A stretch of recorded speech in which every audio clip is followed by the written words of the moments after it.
Greetings, explorers! I am Dr. Archibald Deverell. Not only am I a professor of history and archaeology, I'm the kind of person who really loves to go places, to see things with my own eyes. I have been chased by elephants, nearly caught in a volcanic eruption, pursued by monkeys, and tossed about the ocean in a great storm. In my years of study, I've discovered many wonderful artifacts and learned countless amazing things.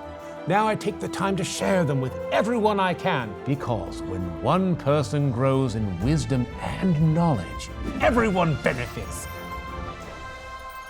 Welcome to my study. This is where I keep many of the artifacts from my trip. I love to be able to look over my collection and remember the places that I visited and the people that I've met. I brought back some fascinating objects that you must see. I keep them here in my box. The first object I want to show you is one that no explorer can live without. It's a compass. And while it may not look like something important, it is essential for success. A compass is a tool that always points north. With the help of a compass, I can know if I'm heading in the right direction or if I need to change the way I'm going. I've used my compass in every single one of my adventures because I don't like traveling in the wrong direction to the wrong destination. What's more important than just walking the right direction is living the right way, living God's way.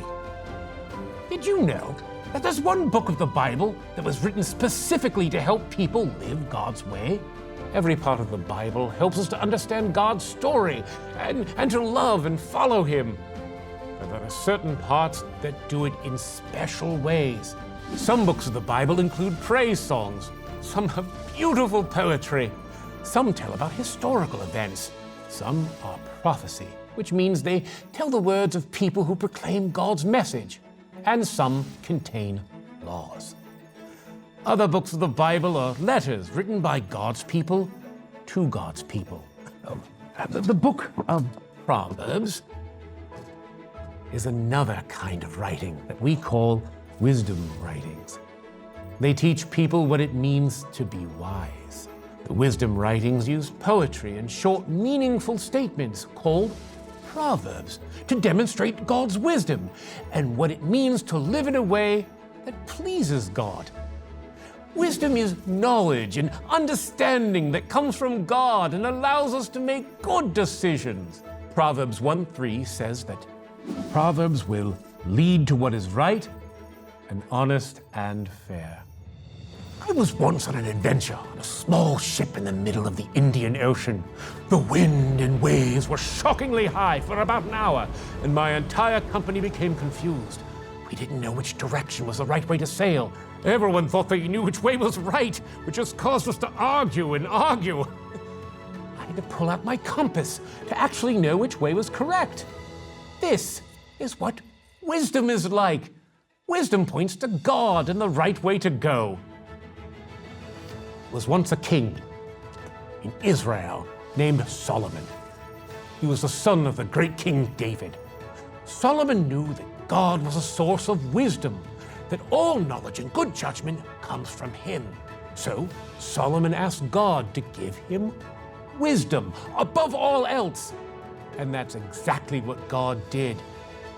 As a result, Solomon was one of the wisest people to ever live. Solomon used his wisdom to lead Israel, and he wrote down Proverbs so that we can learn about God's wisdom too. Some of Solomon's writings are recorded in the book of Proverbs. Since he knew that God is the giver of all wisdom, Solomon wrote, "If you really want to gain knowledge, you must begin by having respect for the Lord. But foolish people hate wisdom and instruction." All wisdom begins with God, because He is the source of wisdom. He made the whole world and everything good within it. Foolish people will reject learning from God, but those who are wise go to Him first.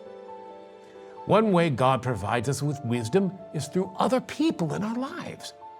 Proverbs tells us that we should listen to the advice of our parents and those in charge of us. It isn't always the case, But grown-ups usually want what is best for us and have a lot of experience to share. If we listen to the good and godly things our parents teach us, it'll be like a crown on our heads or a necklace around our necks. Just like my compass always points to north.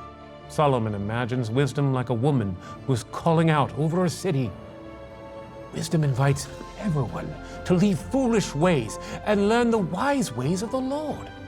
After that very difficult sailing trip in the Indian Ocean, I would never go on an adventure without my trusty compass. And I wouldn't want to live life without following God's wisdom. His wisdom will teach us and guide us. God invites us to become wise, to learn His ways and to walk in His ways. As we explore the Proverbs, we should remind ourselves to go to God for wisdom and understanding, because God is the source of wisdom.